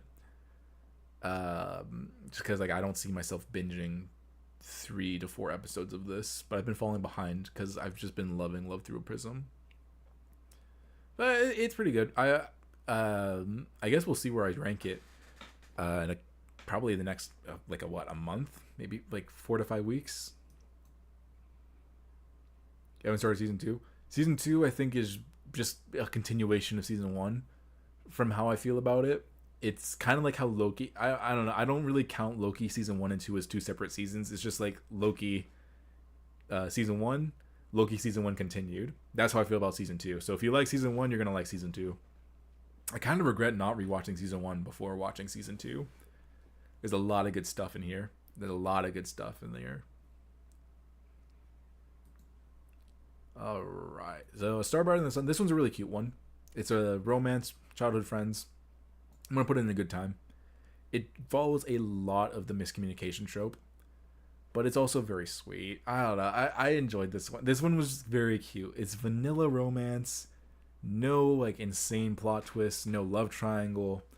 It's just two goofballs that they're just struggling to talk to each other, and they get everything. Everything is miscommunication, but it's adorable. So it's a good time. It's not one of the best romances out there,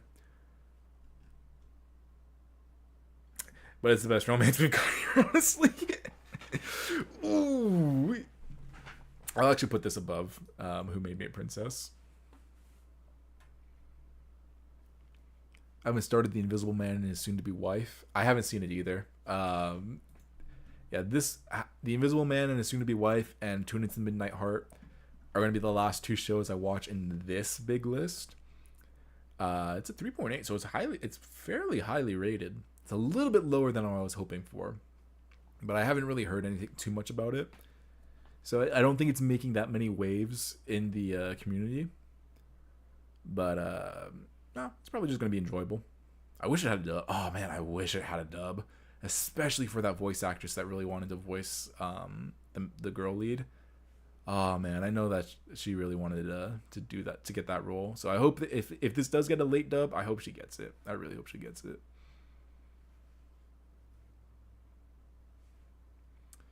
Didn't you quite literally not like season 1 of Loki until after you finished season 2? It's not that I didn't like season 1 of Loki. It's like I had a lot of questions about it, and especially at the time with Kang, or the He Who Remains.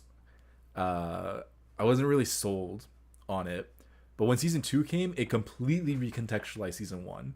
So that's why I kind of count Loki as not season 1 and season 2. It's season 1 continued, because for me personally, it's just like season 2 just elevates season 1. That's my thought on it. But there's aspects of Loki season 1 that I enjoy on its own. But man, season 2, it makes a lot of season 1 a lot better. Just because it does just feel like part 1, part 2. Not season 1, season 2. It's part 1, part 2. And season 2 held a lot of context for a lot of the stuff that's in season 1.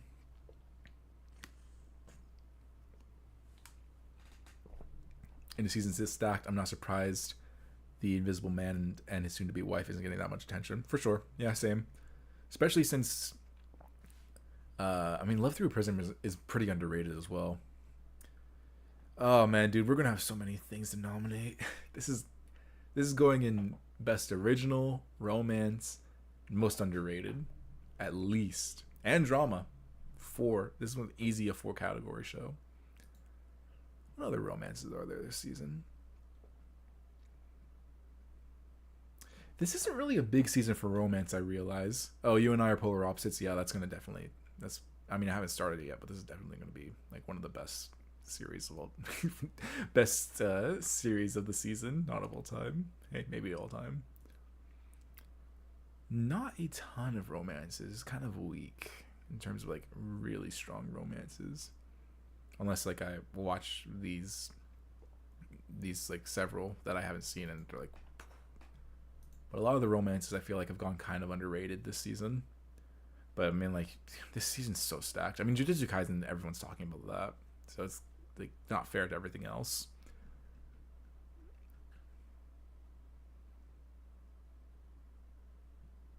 I'm not gonna fight against Anime of the Year.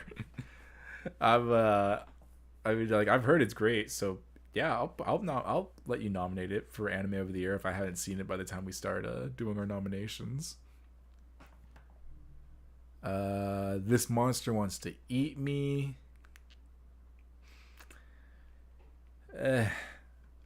This one I had high hopes for. I feel like I heard it was really good from somewhere. Like the manga was really good. But it's basically about this really depressed girl. She doesn't really see a lot. She doesn't like see a lot in life. Like, she's kind of just going through the motions. She's putting on a mask. Because her family was killed in a horrific accident. And then it's revealed that a lot of monsters want to eat her because of her despair. Her despair makes her taste really good. But there's this one monster that's like saving her. Like it's killing all the other monsters. Actually, there's two monsters. One's protecting her, and the other one is saving her. She's like, "Oh, you're not ripe yet. There's more despair for you to feel, and then you'll be the tastiest treat." I feel like it tries to be like this really deep and philosophical show about depression, but like for me, it just feels like a show that's trying to be deep, but isn't, but doesn't have the complexity to be deep. But actually, that's a good. I know you're not talking about that in general, but Journey with Witch, from what I've heard about it, it's what this show wanted to be, in terms of like going through grief, going through the depression. From what I've heard about Journey with Witch, it is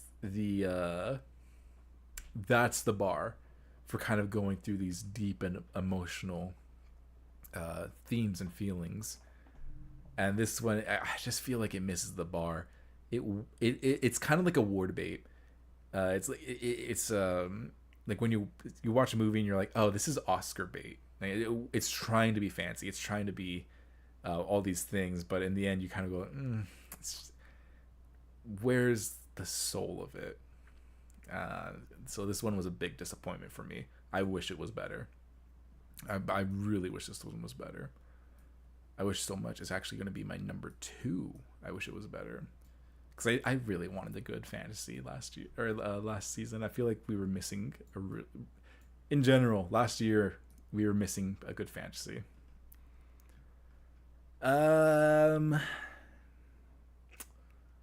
Traveling. What's this one called again? Touring After the Apocalypse. Yeah, this one was okay. I had higher hopes for it. I actually, when Eevee and I were making our nomination list, I created a whole new category just because of this show. I created the most underrated category and nominated this show in it. And then I finished it. I'm like, it's all right.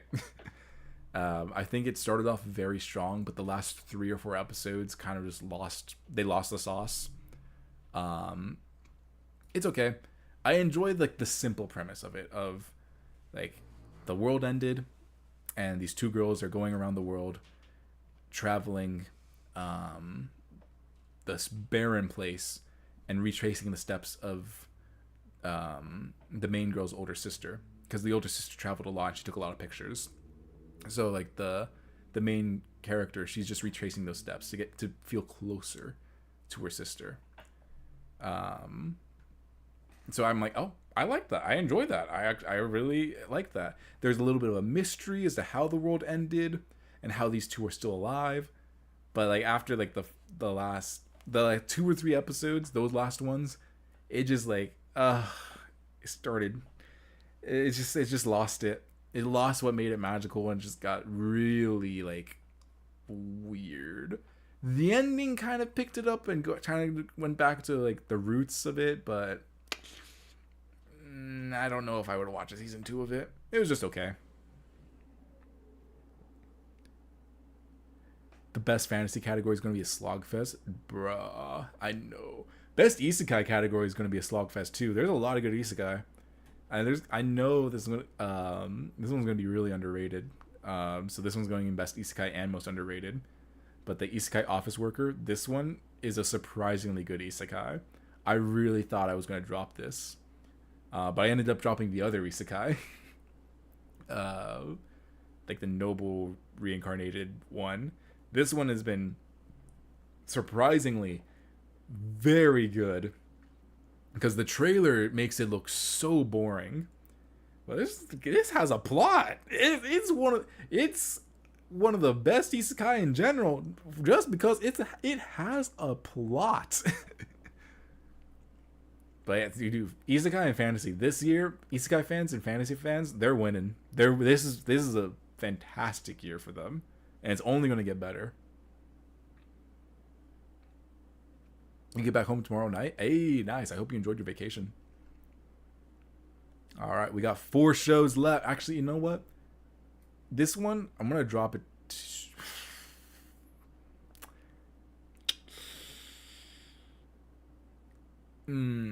Yeah, I'm gonna do that, but I'm gonna put this.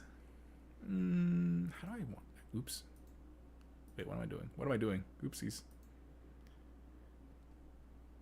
Yeah, I'll keep making it like that. I'm gonna put it down here because, nah. Yeah, I'll just put it in okay. I do wish it was better, but I think overall, a lot of this show got what I was looking for. It got it right. It's just like the last episode's kind of lost it. But in general, I think a majority of the show, it was just okay. As a fantasy enjoyer, I'm eating. Then again, I'm a generalist. I think, like, I don't know. Like, I feel like I'm a generalist too. I'm not. It's not that I'm biased against shonen. I'm just finding that a lot of shonen isn't my thing.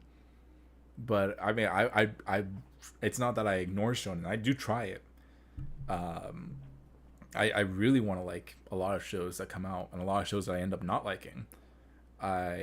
It's not that I'm like, oh, it's shonen, I don't like it. That's villainous. That's the villainous genre. It's just that I gave it a try. I'm like, sadly, it didn't vibe with me. I didn't like it. But I would say I'm a journalist too, but I lean more towards romance. Like if you look at a lot of the shows I finish, it tends to be romance, even if they're not great. Even though this season's a very poor example of that. Then again, this was a really bad season in general. But I think you can be a generalist, but lean more towards a single genre. Speaking of romances, not really a romance. Let's talk about this one. This is the furry one. I'll be quick with it. I dropped it. I really wanted to like this just because like it's so pretty. It's one of the prettiest shows of the season by far, and the premise is interesting because like you have the beastmen or the beast folk that are looked down upon, and you have like the normal humans, and this is trying to like kind of cross the bridge of I guess interspecies relationships, which it could have worked. There's a lot of I like the chemistry a lot between the two main love interests, and then the other, like, I love the chemistry between like the main characters of the show. There's so much that this show could have done, and there's a lot that it was doing, but there's one element that just completely took me off of it, and it's the fact that the beast folk, the dog guy, goes feral every time the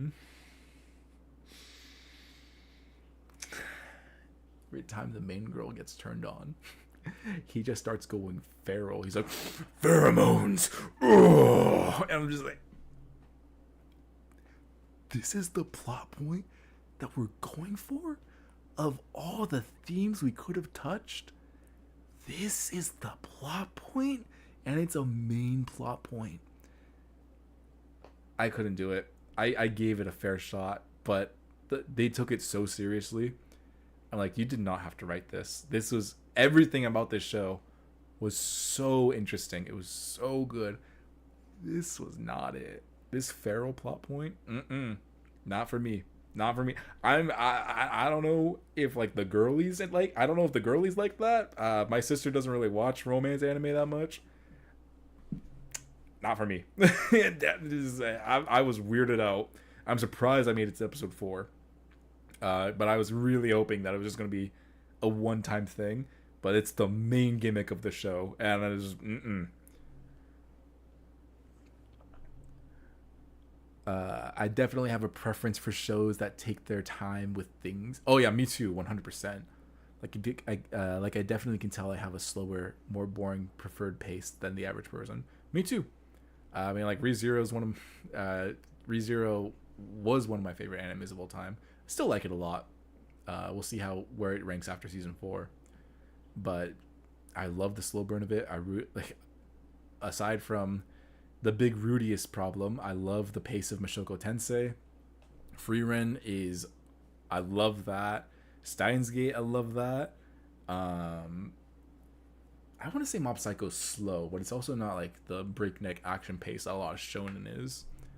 My favorite romances are the ones where we get to see the development between the main characters. Like I really don't like romances where we skip the development, where like it can work. Like, I'm not saying like, oh, I need them to be strangers to lovers. I can't have a romance that starts with them dating. If we have a romance that starts with them dating, that's like bonus points. I love Shikimori-san. Shikimori's Not Just a Cutie. I love that one, and that one starts with them dating. But we get to see just like the everyday life of like these two goofballs dating. I enjoyed that. But for a lot of shows, I love seeing like the slow burn pace of getting to know these characters, of getting to like know their problems, seeing the world.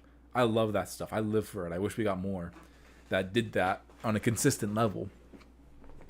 Because typically those are the ones I lean like, oh, this is the best. You know, this is the best of the season, best of the year.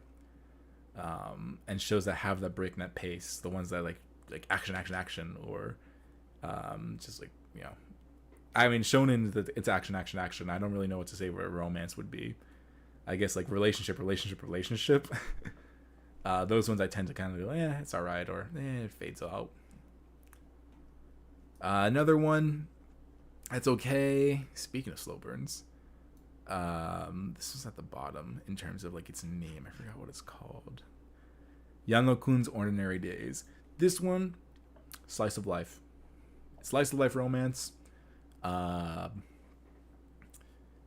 Just like this guy, he gets hurt a lot. Like every step he takes, he manages to get himself hurt, and his classmates try and help him not to get hurt.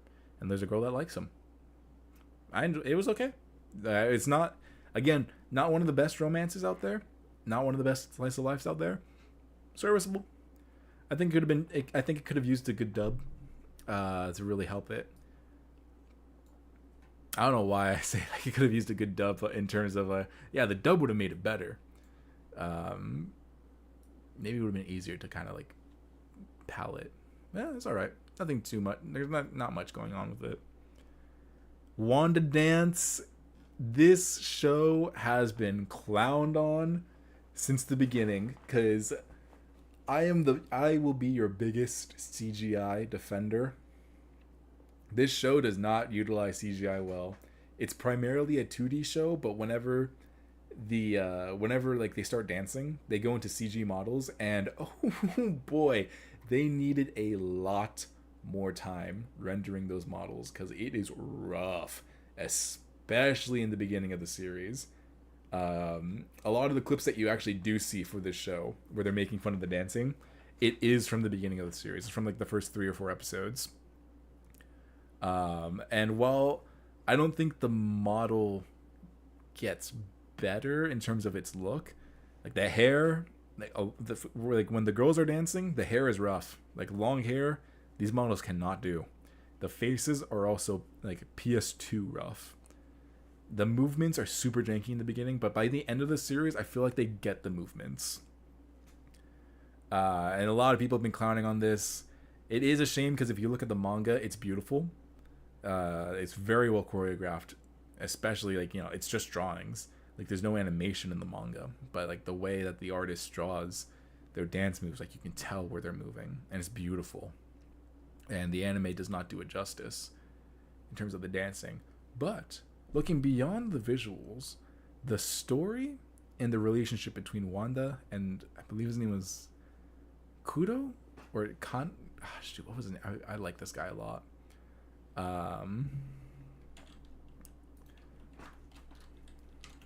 Oh wait, it's right here. What am I doing? Kabuko. The relationship between Wanda and Kabuko is so wholesome. uh, and the way that you see them not only develop as love interest, it's more than that, as both friends and rivals. They both make each other better dancers. They both inspire the other. And Kabuko has a stutter, but when he gets passionate about something, he starts to speak more clearly. And it makes me so proud. It makes me so proud when he starts going off. And there's a lot of scenes between these two that they just make the show for me. And I know that this is the very unpopular opinion. This is one of my goats of the season. I'm only putting it above these two just because I haven't seen this movie. I know the content's within it because I've seen the anime, but it's kind of unfair to put it up here. It's kind of just unfair to have it in general because it's just a recap. And My Hero I haven't seen. But for me personally, I'm surprised that I'm doing this, but like comparing it to everything else, this is one of my goats of the season. I loved Wanda Dance. Despite the animation, if like my issues with the animation, this is one of the ones that I enjoyed the most of the season. I think it did fall off a little bit after I think the last episode, it's not very satisfying because it's open-ended. I feel like they're really hoping for a movie or a season 2. They are really, really hoping for that. That or the company is just evil and they're like, all right, go buy the manga now. Because it's an open ending and no arcs are completed. So if this gets a season 2, please, I would love that. If it doesn't, that sucks. I will buy the manga. God damn it, you won. But yeah, this is one of my go. I think realistically I should put it in great just because like the ending isn't satisfying. But everything about Wanda and Kabuko, they push it into my goats. Their development, in general, their development is so good, as well as their chemistry. And then we have the last show here. If season 4 of ReZero isn't adapted, I'll make you read at least arc 6. No, anything but that. Don't make me read ReZero. At least arc 6 plus a couple chapters of arc 5. It adapts because it's my favorite arc I've read, not just ReZero. Even if they adapt it well, I'll probably still try and get you to read it. Anything but making me read is right.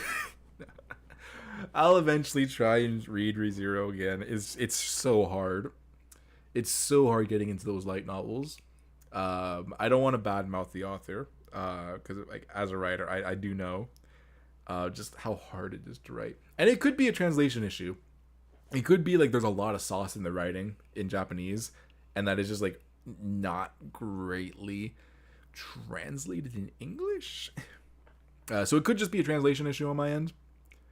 But it's a slog. It's such a slog to get through.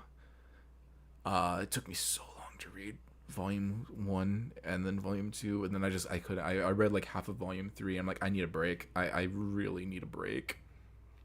He's very long-winded. Yeah, he is.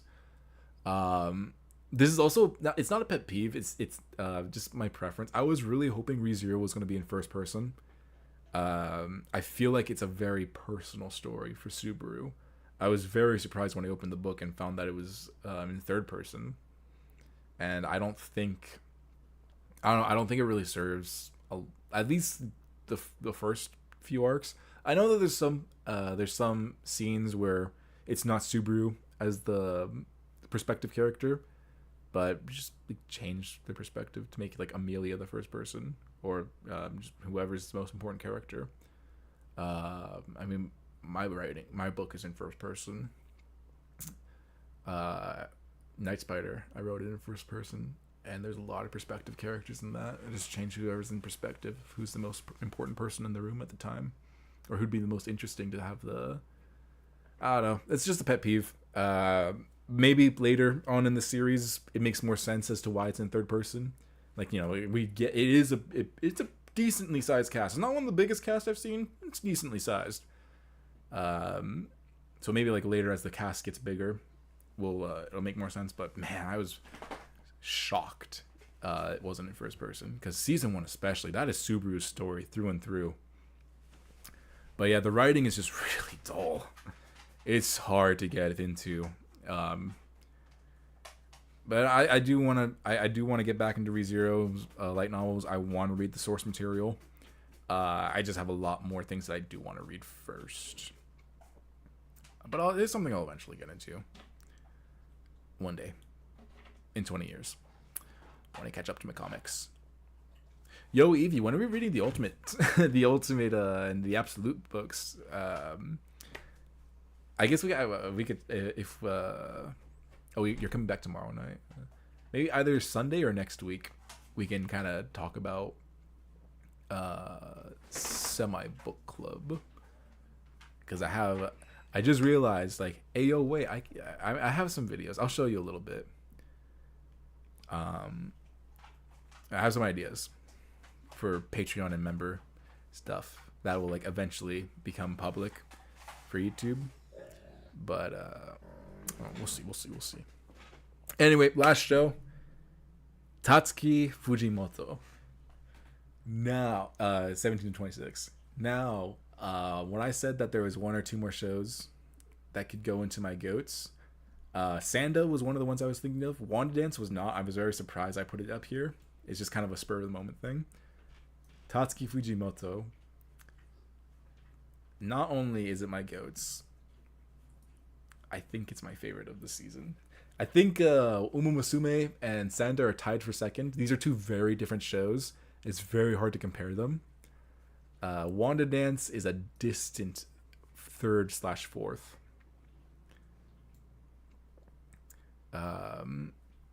But Tatsuki Fujimoto, this one, man, I do not like Chainsaw Man. I could not get into it. But like, this is the same author, same they pull from his stories, and what a mind! What an interesting mind! This is a very interesting fellow, very unique. It's an anthology series, and it follows. It chronicles his work from when he was 17 to 26 years old. I bought the manga for it after I watched the anime, and it's just stunning. The only one that's not in here is Goodbye Eri. I have a feeling that's either going to be like not an OVA, but like not exactly a movie, not exactly an OVA, like a special, I guess. Because I think that's like the last well-known. Oh, Fire Punch, but that's going to be really hard to. I don't even know if they would ever do that as an anime. But Fire Punch and Goodbye Eri, I think, are like the last 2 projects of Tatsuki Fujimoto that haven't been animated. But this is just a peek into his mind, especially like when you consider like how old he was when he was doing a lot of these. You have one where like cannibal aliens invade the Earth. You have another with mermaids and humans cohabitating. You have another one just like a comedy. Another one about a vampire and an assassin. There's just so many unique episodes, all of varying lengths. This is not your 24-minute standard episode. Some of these are 10 minutes long. Some of these are over 24. Not all. I think actually, I don't think anything's over 24, but they definitely hit the 20-minute mark sometimes. But I binged all of this in one day. I watched all 8 episodes in one day. I was just like, dude, I get it, but I don't. This was an experience, to say the least. An experience. And I don't know. I just don't think that you get many shows like this, because you kind of get to chronicle where this guy was at in each point of his life, and you can see the episodes getting better. Or not the episodes, but like the writing in general. Because all the episodes are fantastic. I think a different studio did every episode. So there's 8 different studios working on this, and everyone brought their A game.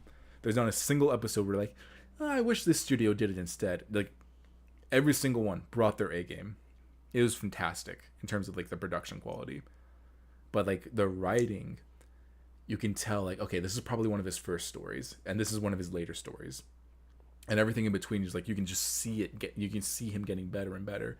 This is very interesting chronicles of Tatsuki Fujimoto's work and his writing evolution, and I don't know, is so unique. I don't really know how else to explain it without going into a lot of spoilers. Of course, this is an anthology. Some episodes just won't hit the same as others. But all of them had at least something to say. And it kind of left me speechless by the time I finished watching it. Especially the final one. I think it's just called Sisters. It's the most normal, but that doesn't mean it is normal. But if you liked Look Back, I think a lot of people don't give Sisters enough credit because they just go like, oh, this is the one he made before Look Back. It's very similar in terms of tone, but it's also incredibly different. It's nothing like Look Back at all, except for kind of like the style, I guess.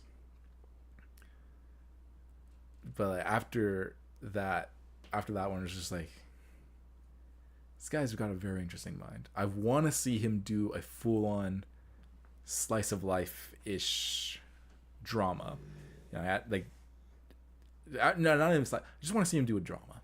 You know, no action, no crazy spectacles like Chainsaw Man or Fire Punch. I just want to see what this guy does with a drama.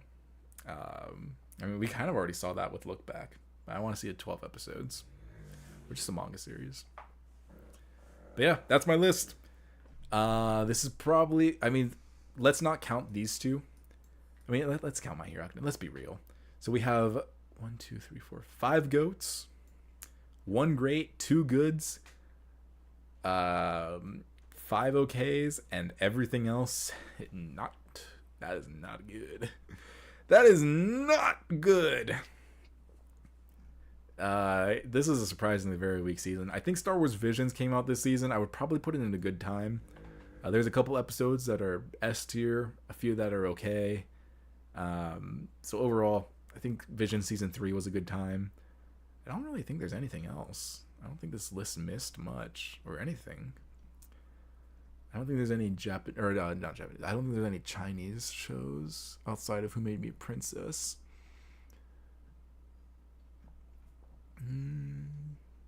No, yeah. They got everything. So yeah, if you guys want to make your own tier list, I left the link in the description. I know that you do not watch this, Daya, but thank you. Thank you for making these tier lists, because you saved me a lot of time. I'll just say that. You saved me a lot of time. But I definitely check out their tier list. If you want, join the Discord. Send your own tier list in there. Let me know what you guys thought. If you're watching the VOD, comment down below. What were your favorite shows of the season? And are you excited to see what my rankings are for winter 2026? I'm excited to do that one in the next, 5 or so weeks? It's going to be peak. I'm so ready for that. I'm very interested for the next season. I'll just say this. It's going to be very top heavy. I think it's going to be the exact opposite of this in terms of the dropped category is probably going to be like as long as like the My Goats is probably going to be longer than the dropped category here, and the drop category is probably going to be less than the okay category. This past season has just been crazy. It's going to be a very interesting tier list for sure. 100%. Eevee, I better see you post your tier list in the Discord.